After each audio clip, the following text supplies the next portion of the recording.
Inshallah ta'ala, in this class, we're going to look into du'as, the ad'iyah that you pronounce and you recite while you are in salah. Now, what are we going to focus on specifically?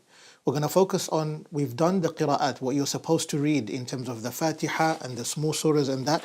Like, we haven't done mainly the du'as that you have to read in the salah, so that you can be aware of what to recite, how to recite, and if you can do du'a in your mother tongue necessarily or not, and all of those inshaAllah ta'ala.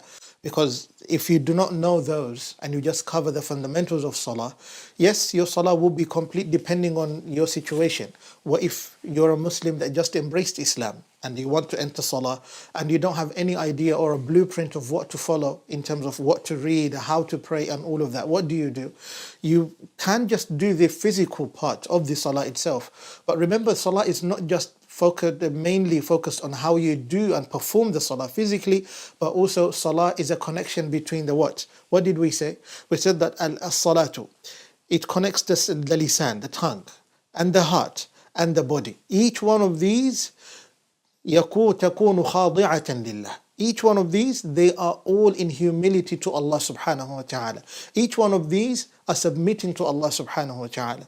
And a man and a human being is only just what they speak, how they act, and how they process their emotions. And emotions are the ones majority of the times which literally become a barrier for the logic.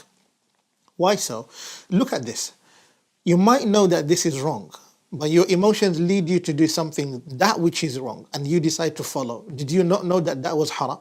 You did, right? And you decided to follow along with your emotions. What happens next? You end up finding yourself going through a lot of guilt and a lot of hurt and a lot of pain, and you're wondering, are you the most evil of people on this earth? In fact, you're not. Remember, if you're a person that prays, if you're a person that can feel the guilt, say Alhamdulillah. There's something still alive in you. يعني أنك ذكرت الله سبحانه وتعالى وأنك تريد أن تعود إلى الله تبارك وتعالى ولماذا لا? Why do you not return to Allah? وأول ما تفعله وتصححه, the first thing that you correct and you do, you return back to Allah in salah. Salah is the one that إذا هم الرسول صلى الله عليه وسلم شيئا كما قال الصحابة. Remember, this is not the words of Rasulullah. These are the words of the Sahaba. By seeing that Rasulullah داوم على ذلك, he lived on that, and also that's how he was. That was his character. If anything struck him as a calamity, a difficulty, an issue, ماذا فعل؟ بادر إلى الصلاة. He would rush to salah. لأن في الصلاة مفاتيح ماذا؟ مفاتيح الرحمة ومفاتيح الفرح والسرور. In salah, they are the keys of mercy and the keys of happiness, the keys of joy, the keys of solutions, and further than that. May Allah subhanahu wa ta'ala increase us in ability to draw close to Allah. And bear in mind, كل ما ارتقى الإنسان بالعلم حظي. Every time a person, he is raised with knowledge, this person is honored to the eyes of Allah subhanahu wa ta'ala. وَقُلْ كَمَا قِيلَ لِرَسُولِ اللَّهِ صَلَى اللَّهُ عَلَيْهِ وسلم وَقُلْ رَبِّ زِدْنِي عِلْمًا. And say, Ya Muhammad, O Allah, O my Master, increase me in knowledge. This knowledge is a rizq from Allah. كما علمنا المشايخ. The mashayikh, they have taught us this knowledge is rizq from Allah. It's a provision from Allah. Your rizq is not your food alone. Even that which you attain of knowledge and the little of this life is rizq and a provision from Allah subhanahu wa ta'ala. فإذا سألت الله, you ask Allah for the best of rizq. Listen, do this dua constantly. عقب كل صلاة, if you can, after every single salah, or maybe in salah, في صلاتك. اللهم إني أسألك علما نافعا وَرِزْقًا طَيِّبًا وَعَمَلًا مُتَقَبَّلًا. These three things will literally form your entire life for the best. Oh Allah, I seek from you beneficial knowledge. Oh Allah, I seek from you halal provision. Oh, and not even halal, pure. Because Allah does not talk about halal only, Allah talks about pure. رِزْقًا طَيِّبًا. طيب, that which is pure. إِنَّ اللَّهَ طَيِّبٌ لَا يَقْبَلُ إِلَّا طَيِّبًا. Allah is pure and He does not accept except that which is pure. Bear that in mind. And then you do what? وَعَمَلًا مُتَقَبَّلًا. And deeds which are accepted. When you ask Allah for pure rizq, you have to seek it in the right manner. If you did not seek it with the right heart for the sake of Allah, and you want to seek it for the sake of any other reason which is negative, obviously it's not going to be al-amal al-maqbul. أليس كذلك? It's not going to be al-amal al-mutaqabbal. It's going to be al-amal which is rejected. And you ask Allah subhanahu wa ta'ala for knowledge to guide you. Knowledge is not just in the books. لكن هناك تعلم وهناك تعليم. There is ta'lim, which is this: you learn and you teach, you grow. لكن الحياة تعلمك. Life teaches you. And how do you learn? مثلا عندما تجلس مع الشيخ, do you sit with the sheikh? Do you sit with the awliya of Allah just for the sake of taking and consuming their knowledge? You sit with them to learn from them, from their deeds, from their actions, from the good things that you take from them. Always understand they're human beings as well. أليس كذلك? ليس معصومين. They are not from those who are infallible. Of course, they make mistakes, as all of us make mistakes. Lakin, you learn from the best of what they have to offer, from their character, from the good deeds, from the behaviors, from the attributes and everything else. You embrace a shaykh, يذكره الله إذا رآه ويوصل العبد إلى مولاه. Bear that in mind. And may Allah subhanahu wa ta'ala make us a people of understanding. Ameen. Now, what are the du'as that we first have to cover? After you finish your Fatiha and you finish your surah and you go to ruku', you can say any tasbih such as we said, Subhanallah wa bihamdihi, Subhanallah al-azim, Subhanallah walhamdulillah, Subhana rabbi al-azim, Subhana rabbi al-a'la. It's not limited to any one of these. Or you can say, Subbuhun quddusur rabbul malaikati wal ruh. You can say any of these. Now, do you do the same ad'iyah in sujood? Yes, you do. You can do any of those in sujood at the same time. لكن عندما تكون في السجود ماذا يقول الرسول صلى الله عليه وسلم؟ أقرب ما يكون العبد من ربه وهو ساجد. The closest man can be to Allah subhanahu wa ta'ala, a servant of Allah, is when they are in a state of sujood. So what do you ask for? Do you only do tasbih and tahleel and tahmeed only in sujood only? لا. But in fact you ask Allah subhanahu wa ta'ala for what you desire as mankind. Allah created you. Allah gave you the right to ask. Allah gave you the right for you to seek anything that you want in this life and in the akhirah. If you do not ask Him, لِيُسَخِّرَ لَكَ مَا تُرِيدُ كيف تصل إليه? How do you reach to what you want from Allah subhanahu wa ta'ala, what you want from this earth? You have to ask. You do not shy away. فمثلا إن لم أستطع أن أسأل بالعربية, if I cannot ask in Arabic while I'm in salah, هل تبطل صلاتي? Does my salah become باطلة? لا. As a matter of fact, your salah is accepted. You do your dua in your mother tongue. Although if you can't do the dua in Arabic, it's highly favored to do so. It's best to do it in Arabic. Lakin if you do not know how to say in Arabic, even if you know how to say in Arabic, but best you can do it while you are in your mother tongue, do it in your mother tongue is fine, as you're in sujood. It's the best position you can ask Allah for anything. Now, what about other ad'iyah that we do in salah? Other ad'iyah that we do in salah, the first one that I would cover is qunut. Because as you know, before we go to ruku', sujood and the rest, qunut comes first. أليس كذلك؟ وقلنا في الدرس الماضي ماذا قلنا؟ أن القنوت يقرأ أو يكون قبل الركوع وبعد السورة. القنوت, it takes place before the ruku' and after the surah. You finish the surah, you do the qunut. ومتى؟ في صلاة الصبح فقط. Only in صلاة الصبح على حسب المذهب, according to the madhab in the Maliki school of thought, that's how you do it. لكن عند الشوافع كما قلنا متى؟ في كذلك في النصف الأخير من رمضان. They do qunut in the witr, and also you notice other madhahib, they start from the beginning of Ramadan. Like in the madhab there is no qunut other than the one in Salatul Subh. فمثلا إن كنت تصلي وراء شافعي, or if you're praying behind a person who is a Shafi'i and they do qunut, do you not do the qunut? Do you not say Ameen? As a matter of fact, you do follow on their Ameen. You follow along with that. You have to keep those minor ikhtilaf to become the most least of problem, because they don't ruin your salah. Bear that in mind. Because of that, the ulama, they've agreed on the fact that if a Shafi'i is leading a Maliki, and you notice that the Imam is a Shafi'i and they're doing qunut, you have to say Ameen and follow along. It's just that there are differences in terms of the qunut of the Shafi'iyya and the qunut of the Malikiyya. Now for us, how do we do our qunut? What do we say in qunut?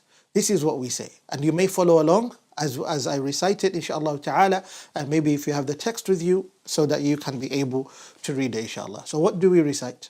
Allahumma inna nasta'inuka wa nastaghfiruk ونؤمن بك ونتوكل عليك ونثني عليك الخير كله نشكرك ولا نكفرك ونخنع لك ونخلع ونترك من يفجرك اللهم إياك نعبد ولك نصلي ونسجد وإليك نسعى ونحفد نرجو رحمتك ونخاف عذابك الجد إن عذابك بالكافرين ملحق. Now that is for the qunut. أما عند الشافعية they don't recite this. They recite what? اللهم اهدنا فيمن هديت وعافنا فيمن عافيت وتولنا فيمن توليت. They recite the common one that people are used to hearing every single day inshallah ta'ala, especially in Ramadan. Even in the haram, that's what they start with majority of the times. أليس كذلك؟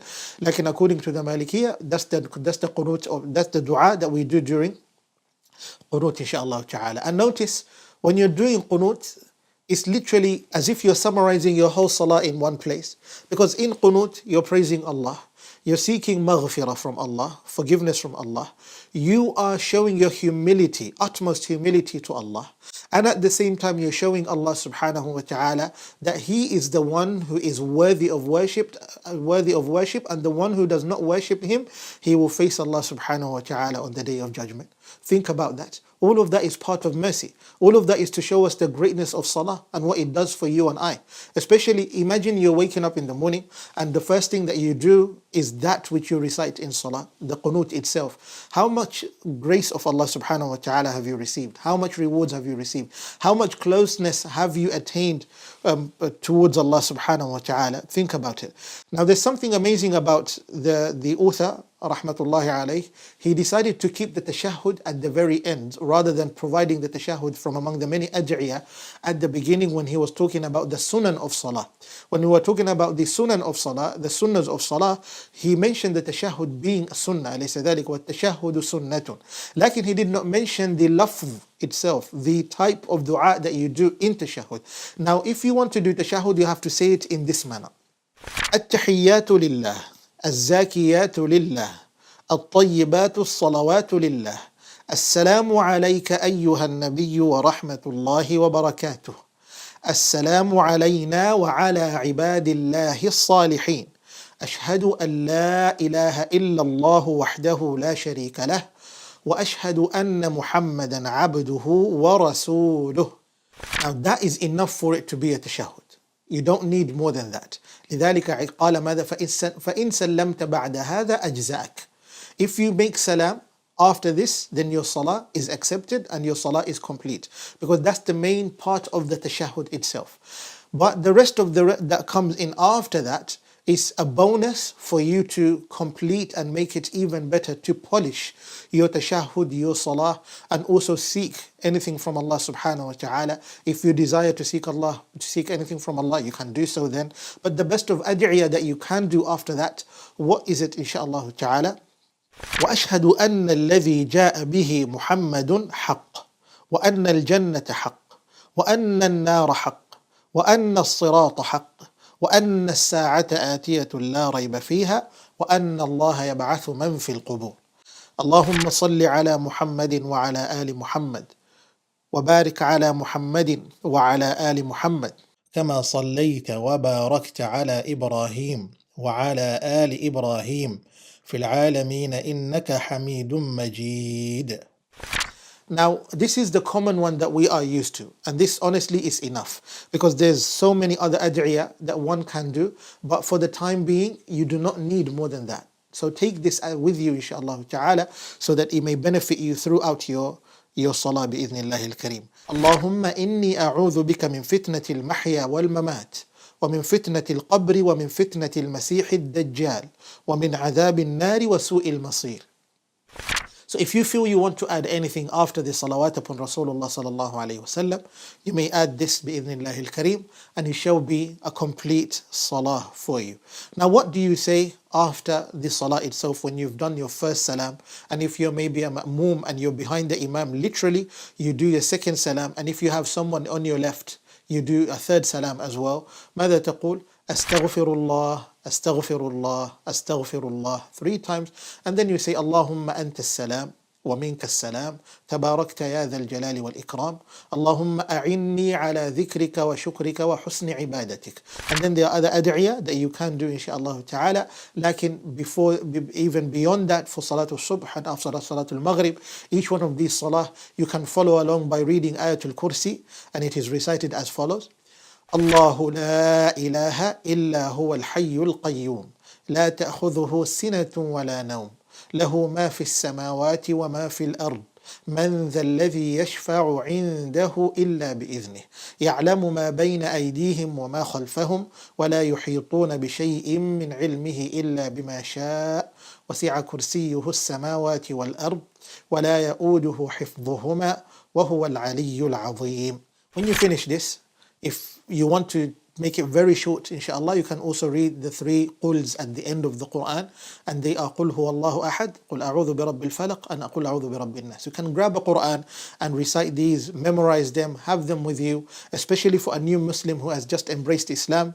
So inshallah ta'ala, they can use this to their benefit. They can allow themselves to delve deep into their salah and be able to connect to Allah subhanahu wa ta'ala and understand the mercy of Allah subhanahu wa ta'ala, the bounties of becoming a Muslim, and also finding that not only do they pray, but their khushu' in salah grows every single day. Does your khushu' in salah just grow by you doing the deeds itself of the physicality of salah up and down? Or does it grow also that there is a specific pill that you need to swallow and then make your salah to become better? In fact, not. It's when you are connected to the salah and you know what to utter in salah. That's why we specifically made this lesson for the ad'iyah that you need in salah. And these, the one that you have received, they are a blueprint of what you can follow every single day that you need to follow.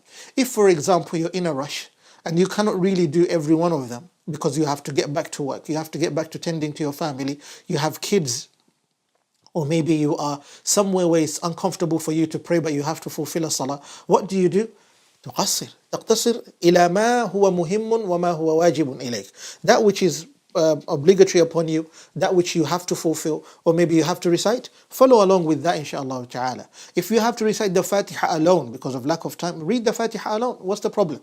If you have to only do at-tashahhud according to at-tahiyyatu lillah, just to وَأَشْهَدُ أَنَّ مُحَمَّدًا عَبْدُهُ وَرَسُولُهُ أَهْلًا وَسَهْلًا, that's it. Your salah will still be accepted. But if you add anything beyond, it's a bonus and you are rewarded immensely for that inshallah ta'ala. And all of what you've asked over here from Allah subhanahu wa ta'ala, what happens? These are among the means for you to show your humility to Allah. Remember qunut, where does it come from? لغة بمعنى الطاعة. It means obedience. And Allah subhanahu wa ta'ala says in the Quran, وَقُومُوا لِلَّهِ قَانِتِينَ, and establish salah and stand in front of Allah while you are silent, you are quiet, you are paying attention, you are in a state of khudu' wal khushu'. And according to one of the tafasir given by the ulama of tafsir, they say that because before that they used to talk while they're in salah. And when Allah subhanahu wa ta'ala revealed this verse, وَقُومُوا لِلَّهِ قَانِتِينَ أي ساكتين لله تبارك وتعالى, it meant that you pay attention to your salah, خاضعين لله قانتين لله. And the word qunut, it means someone that is obedient as well. When Allah subhanahu wa ta'ala says, وَالْقَانِتِينَ وَالْقَانِتَاتِ أي الْمُطِيعِينَ of the rijal, وَالْمُطِيعَات of the nisa. That's what it means. If you say Muhammadun qanitun lillah, that means Muhammad is obedient to Allah. بمعنى Muhammadun muti'un ila Allah. أليس كذلك? That's what it means inshallah ta'ala. And these are among the little of what you can take بإذن الله الكريم. May Allah subhanahu wa ta'ala grant us goodness and ease. And in our next class inshallah, we're going to look at the makruhat of salah, which are the disliked deeds of salah, so that we can know what to avoid, so that we do not lead our salah to invalidation, nor lead our salah to have a taqseer in it, and to be prevented of receiving rewards from Allah subhanahu wa ta'ala. Wa sallallahu wa sallam wa baraka ala nabiyyina Muhammad wa ala alihi wa sahbihi ajma'in.